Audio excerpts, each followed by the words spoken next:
pasó después de la muerte de Pablo Escobar? Y no me refiero a la otra vida ni nada parecido. Me refiero a qué pasó con su mujer, su hija, la que tanto quería, su hijo, su cartel y todo el dinero que tenía. Parece que nadie habla de estas cosas y puede que a nadie le importe, pero a nosotros definitivamente sí. Si eres como nosotros y quieres averiguarlo, abróchate el cinturón, porque te vamos a llevar de viaje a Medellín, Colombia, para desentrañar todos los sucesos que ocurrieron tras la muerte de Pablo Escobar. Posiblemente el capo de la droga más rico que jamás haya pisado la tierra. No querrás perdértelo. Así es que siéntate y comencemos.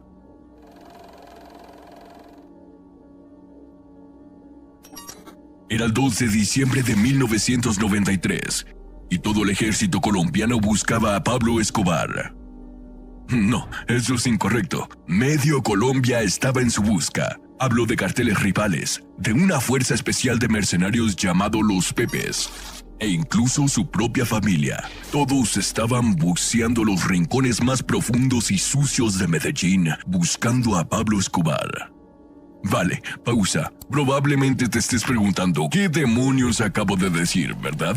Lo que acabo de describirte fue la última hora o quizás incluso 30 minutos antes de que Escobar muriera. Se escondió después de que el gobierno colombiano anunciara un plan de traslado a un centro penitenciario estándar. Pero Pablo Escobar, siendo el hombre testarudo y egoísta que era, no quiso huir.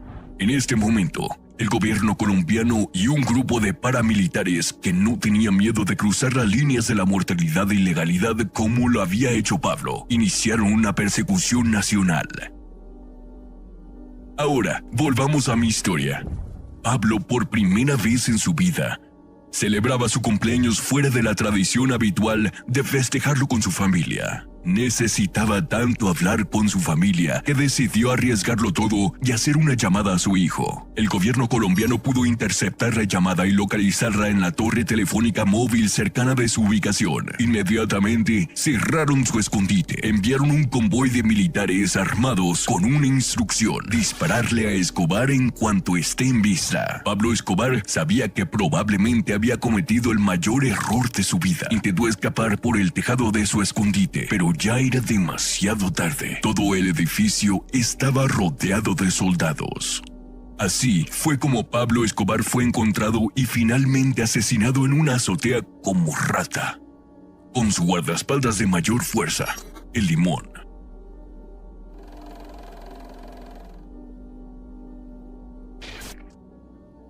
Su mujer, María Victoria Henao, se sintió muy mal tras conocer la noticia de su muerte. Si nunca les hubiera llamado, podría haber vivido más tiempo.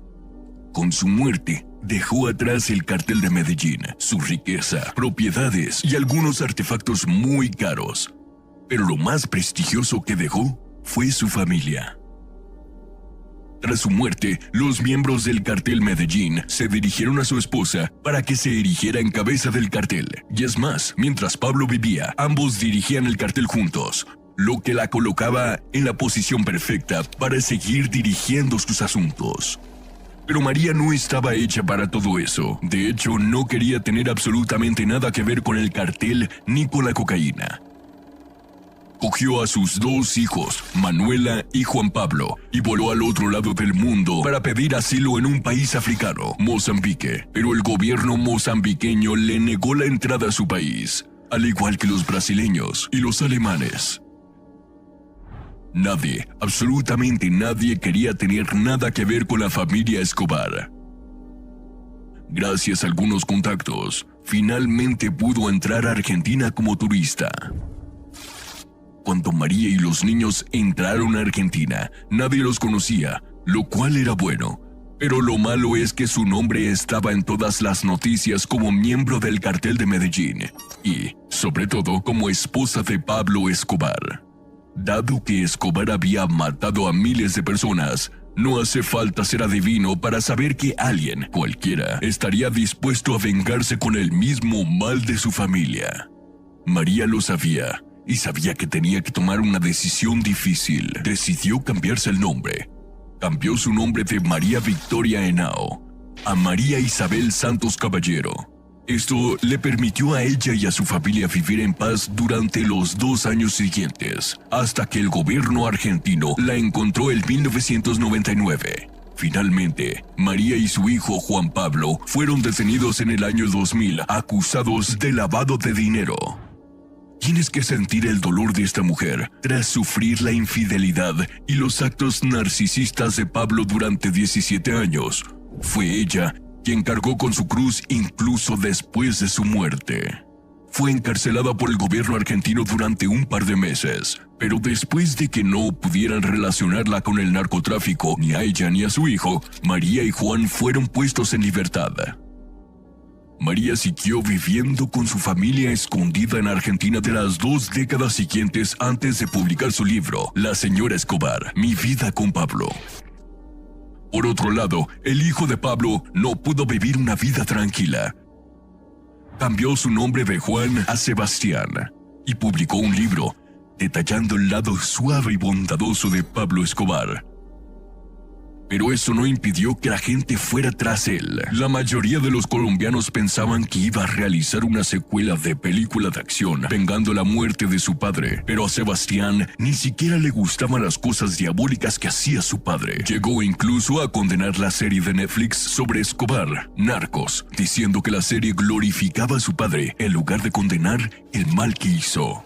¿Parece ese el tipo que querría vengarse? Yo desde luego no lo creo. ¿Y por qué querría alguien vengarse de Pablo? Pablo fue responsable del asesinato de más de 4,000 colombianos. El más siniestro de sus asesinatos se produjo cuando mató a 40 chicas menores de edad después de que una de ellas denunciara a la policía las explotaciones sexuales de su cartel con chicas adolescentes vírgenes. ¿Te lo puedes creer? Es totalmente demencial pensar que alguien haría algo así. Y Sebastián pensaba lo mismo. En una entrevista, Sebastián narró cómo ha escapado a más de 9 intentos de secuestro en Argentina. Estos intentos de secuestro se produjeron después de que Forbes hiciera una publicación que afirmaba que Pablo Escobar había dejado atrás más de $3 millones. Pero una cosa de la que la gente no se dio cuenta es que todo ese dinero se quedó en Colombia tras la muerte de Pablo. Así es, la mansión de $10 millones de Pablo, la lujosa prisión que construyó para sí mismo llamada la Catedral, y varias otras propiedades que poseía, quedaron todas podridas en Medellín después de que su familia huyeran del país. Tenía miles de millones de dólares que no podría depositar en el banco, así es que adoptó un enfoque diferente para guardar su dinero. Estoy hablando de meter millones dentro de sus muebles, enterrarlos bajo tierra y colocarlos en lugares que apuesto que el propio Pablo no podría recordar. Pero eso es lo que ocurre cuando eres el narcotraficante más rico del mundo. En sus mejores tiempos, Pablo era responsable del 80% de la cocaína en América. Incluso llegó a quemar la friolera de $2 millones cuando su hija tenía frío y no había leños de fuego en su casa. Vaya, ojalá yo tuviera tanto dinero para despilfarrar. De todos modos, la casa de Escobar en Medellín, antes de morir, conocida como el Edificio Mónaco, fue volada con explosivos por carteles rivales. Este edificio no era del tamaño de un campo de fútbol, ni tan alto como un rascacielos custodiado por la máxima seguridad. Simplemente era la casa de Escobar. Después de que el edificio de 6 plantas quedara desierto, el gobierno colombiano tomó posesión de él y la convirtió en una atracción turística para la gente que quería echar un vistazo a la vida de Pablo Escobar. Sin embargo, cuando los miembros de la comunidad pasaban por delante de él todos los días, era un constante recuerdo de sus seres queridos que murieron a manos de Escobar. Por ello, en 2018, el gobierno decidió derribar el edificio y convertir el terreno en un monumento a las víctimas del terror de Escobar. Otra de las casas de Pablo Escobar que se derrumbó fue su lujosa casa de recreo en Guatupé. Se llama La Manuela, en honor a su hija Manuela Escobar. Y era el lugar donde Escobar se distraía un rato. Lo más loco de este edificio es que fue destruido incluso antes de la muerte de Escobar. Un cartel rival cargó más de 200 kilos de explosivos TNT, volando por los aires más de la mitad del edificio mientras Escobar estaba escondido. Unos años más tarde, la naturaleza se apoderó del lugar mientras los carroñeros rompían partes de la estructura en busca de cualquier objeto de valor escondido o enterrado por Escobar. Aunque no tenemos ni idea si tuvieron suerte, tengo que decirte ahora mismo que la mayor de las propiedades de Pablo que se perdió tras su muerte fue la catedral. La catedral es el nombre de la prisión de $1.000 millones que se construyó y personalizó a sí mismo. Tenía un casino, un spa, un campo de fútbol y otros lujos que la separaban totalmente de su propósito. Tras la muerte de Escobar, la catedral se convirtió en la isla del tesoro. Los residentes de los alrededores entraban y salían del lugar, rebuscando todo lo que encontraban y, según fuentes externas, se enterraron y escondieron millones de dólares dentro y fuera del edificio. Pero cuando se terminó de buscar oro, la catedral quedó abandonada hasta que un grupo de monasterios, los monjes benedictinos, se hicieron a cargo del edificio y lo convirtieron en un lugar sagrado de culto y un monumento en memoria de las víctimas de las obras de Escobar. Ahora, la gran pregunta que probablemente tengas en mente es, ¿qué ha pasado con su cartel? El cartel de Medellín. Una vez que el rey y la reina se fueron, todo el cartel se vino abajo. La mayoría de los miembros fueron encarcelados, mientras que otros fueron asesinados a sangre fría. Algunos de los miembros del cartel que quedaron tuvieron que buscar refugio en carteles rivales como el cartel de Cali. Estos carteles rivales acabaron haciéndose cargo de la exportación de cocaína de Colombia a Estados Unidos y otras partes del mundo, pero no toda la fortuna de Escobar fue saqueada o abandonada. Antes de morir, construyó escuelas, hospitales, casas hogares y otras infraestructuras comerciales para los habitantes de Medellín, mientras masacraba a cualquiera que se atreviera a enfrentarse a él o a desafiar su autoridad. Y eso hizo que su vida fuera tanto paradójica. Por un lado, se le consideraba un héroe, y por otro, el diablo vestido de Prada. ¿Qué pasó con los sicarios más letales de Pablo Escobar? El sicario más letal de Pablo Escobar estaría viviendo como monje en una iglesia de España. Se trata de Luis Carlos Aguilar Gallego, alias El Mugre. Autoridades colombianas lo buscan para que entregue información de casos aún abiertos. Las autoridades colombianas investigan si El Mugre, considerado el sicario más letal del abatido capo narco Pablo Escobar, podría estar viviendo en España y ejerciendo como pastor en una iglesia de la región de Murcia. Luis Carlos Aguilar Gallego habría sido visto en junio de 2017, cuando la selección colombiana de fútbol jugó un amistoso ante España en la previa del Mundial de Rusia. Varios empresarios y dirigentes deportivos colombianos se alojaron en el hotel La Finca Golf Resort y, según afirmaron al periódico colombiano El Tiempo, un par de personas les aseguraron que allí vivía Aguilar y que ejercía como pastor en una iglesia. Las autoridades colombianas han intentado localizar a Aguilar y a otros 5 pistoleros del cartel de Medellín para que entreguen información sobre casos aún abiertos, como el de la bomba al avión de Avianca y contra el DAS. Fuentes oficiales colombianas confirmaron que Aguilar sigue vivo y que hay informantes que aseguran que vive en España y en Argentina. Era abstemio y el asesino más letal del patrón. Hijo de padre asesinado y de hermano desaparecido, relataba recientemente Juan Jairo Velázquez Vázquez, alias Popeye, muerto hace una semana, cuando le preguntaron por Aguilar. Otro de los sicarios de Pablo Escobar que sigue vivo es Carlos Mario Álzate Urquijo, alias Arete, quien hoy tiene 57 años y viviría en Barcelona. Álzate, con más de 300 muertos a sus espaldas, fue juzgado en 1993 y tras 8 años de prisión fue excarcelado por cumplimiento de pena e inmediatamente tiroteado. Entonces desapareció, obtuvo otra identidad y se trasladó a España. Según informa El Tiempo, también estarían vivos otros sicarios como Eugenio León García Jaramillo, el taxista, que viviría en Estados Unidos, Sergio Alfonso Ramírez, el pájaro, de paradero desconocido, y Gustavo Adolfo Mesa, Zarco, que vive en Colombia. Juan Jairo Velázquez, alias Popeye, nunca esperó morir de viejo. Dormir con un ojo abierto y presuponer que cada día puede ser el último son algunas de las condiciones para trabajar como lugarteniente de Pablo Escobar.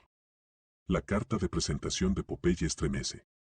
Más de 300 asesinatos, 200 carros, bomba, el asesinato del candidato a presidente de Colombia Luis Carlos Galán y participación directa en el atentado al vuelo de Avianca en 1989 donde murieron más de 100 personas. Incluso mató a su propia novia por orden de Pablo Escobar al conocerse que era confidente de la policía. Vida marcada por la muerte. Ser el jefe de sicarios del patrón era igual que vivir con una diana pegada al pecho.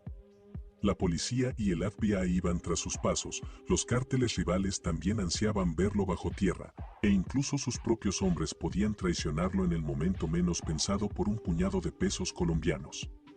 Hasta Pablo Escobar podía ordenar su ejecución si tenía un mal día. A cambio, Popeye actuaba como el perro de presa que era. Si había que secuestrar al expresidente Pastrana, lo hacía. Si tenía que colocar una bomba en plena calle, no lo dudaba. Si le ordenaban descerrajarle 5 tiros a algún pobre desgraciado, Popeye preguntaba si en el pecho o en la cabeza. Un modo de vida teñido por el rojo de la sangre, el blanco de la cocaína y el verde de los billetes. El poder, el confundir el respeto con el miedo, el saberse por encima de leyes y gobiernos era su gasolina. Una dinámica de la que era imposible salir. El soldado sin emperador. Todo imperio llega a su decadencia. Parece algo obvio, pero desde dentro no lo es tanto. A finales de los 80, el cártel de Medellín propagaba el terror a sus anchas. El país estaba en jaque por una banda de narcotraficantes. Escobar era intocable. Sin embargo, el tiempo pasa para todos. Antiguos aliados que mutan en enemigos, falta de liquidez para mantener a su ejército privado, asfixia policial, miedo a la extradición. Cada uno de esos factores, gota a gota, desembocaron en la muerte de Pablo Escobar tiroteado en una azotea. Jon Jairo, por su parte, consiguió salir vivo al entregarse a las autoridades. 20 años de prisión acusado, irónicamente, de un único crimen. Se libró de la extradición, conservó la piel y tuvo que reinventarse. Pablo Escobar le dio a Popeye una forma de ganarse la vida. Incluso cuando todo se derrumbó sobre sus hombros. La caricatura de lo que fue. En 2014, las autoridades estaban nerviosas ante la excarcelación de Popeye. Un conocido asesino, representante de los mayores temores para la sociedad colombiana, volvía a estar suelto. Pocos habrían imaginado a qué iba a dedicar su tiempo en libertad. Su imagen pública osciló de la leyenda viva de los años dorados del narcotráfico a la del bufón en Twitter. Su última profesión conocida fue la de YouTube cuando pasaba de los 50. Inició una actividad empresarial basada en vender su vida en documentales y entrevistas, además de comercializar surrealistas objetos de merchandising. Desde sus redes sociales, siempre muy activo, desafiaba a todo aquel que le llevara la contraria, rememoraba los años pasados junto a Escobar y lanzaba todo tipo de consignas y amenazas a los políticos colombianos. El patrón seguía llenando sus bolsillos después de muerto. Plata o plomo. La alegre vida de Popeye como famoso de la prensa sensacionalista llegó a su fin en 2018, cuando reingresó en la cárcel acusado de extorsión. Cuesta ignorar la llamada del dinero fácil si es lo que has hecho durante toda tu vida. A alguien se le ocurrió que Jon Jairo Velázquez sería un buen cobrador de deudas. El solo pronunciar su nombre ya asustaba, tenerlo cara a cara hacía que muchos dieran su brazo a torcer. Bajo amenaza, algunos cambiaron sus propiedades y las pusieron a nombre de Popeye. Una de sus víctimas dejó de contestarle al teléfono, por lo que Popeye localizó a su madre y se reunió con ella para explicarle las condiciones. Pero algo pasó. Asustar a una anciana debería ser fácil, pero la mujer lo denunció. Las autoridades lo tenían vigilado de cerca y solo necesitaron ese pequeño empujón para devolverlo de nuevo a una cárcel de máxima seguridad. La última bala. Sin duda, Popeye nunca esperó morir de viejo. Es probable que tampoco imaginara sus últimos días agonizando en una cama de hospital. Él había mirado a los ojos a muchas de sus víctimas, escuchado sus súplicas, incluso había llegado a torturar sin ningún remordimiento. En sus entrevistas siempre suponía que, antes o después, le tocaría estar al otro lado del revólver. Había evitado a la parca durante muchos años y al final se le presentó en forma de enfermedad terminal. Una bala que no ha podido esquivar. Los 5 sicarios de Pablo Escobar que conocen la verdad sobre el atentado de Avianca y el misterio del pasajero 108. Arete, el pájaro, el taxista, Zarco y la Kika. Solo uno de ellos vive en Colombia. Los otros pasan sus días entre el encierro en una celda en Estados Unidos, las playas de Jamaica y el anonimato de Barcelona. Cambiaron sus identidades y en su momento alguno colaboró con la justicia. Apenas uno sigue en prisión. Hace exactamente 30 años, el 27 de noviembre de 1989, Pablo Emilio Escobar Gaviria cometía el que fue su más diabólico acto terrorista, el ataque contra el vuelo 203 de Avianca en el que murieron 101 pasajeros y 6 tripulantes. El Boeing 727-21 había partido a las 7 a.m. de El Dorado, en Bogotá, con destino al aeropuerto Alfonso Bonilla Aragón, en Cali. Pero a los 2 minutos de despegar perdió contacto con la torre de control mientras volaba sobre la hacienda Canoas. En las inmediaciones de El Charquito, una bomba había terminado con las vidas de quienes iban a bordo. Eran meses de penuria y angustia para todo Colombia. En agosto, el capo del cartel de Medellín había ordenado el magnicidio de Luis Carlos Galán, candidato a presidente favorito en todos los sondeos que prometía librar la mayor de las guerras contra el narcoterrorismo que encarnaba Escobar. Sus sicarios lo masacraron cuando iba a ofrecer un discurso ante una multitud. El país vivía una guerra intestina sin antecedentes. Pero el atentado contra el avión con matrícula HK-1803 fue demasiado. El patrón había cruzado todos los límites. El objetivo de Escobar había sido el sucesor de Galán, César Gaviria Trujillo, quien prometía llevar las banderas del asesinado postulante a lo más alto. Eso incluía la guerra contra los grupos narcotraficantes del país. Pero quien tiempo después sería presidente colombiano nunca abordó el fatídico vuelo. Tanto él como sus colaboradores debían viajar a Cali, pero por seguridad, a último momento, les recomendaron hacerlo en un avión comercial. El fantasma de Escobar prontamente se colocó como el del principal sospechoso por la matanza de inocentes. Las investigaciones comenzaron a tejer alrededor de su núcleo de sicarios y sus contactos con las autoridades de seguridad del gobierno que habían filtrado información respecto al periplo de Gaviria.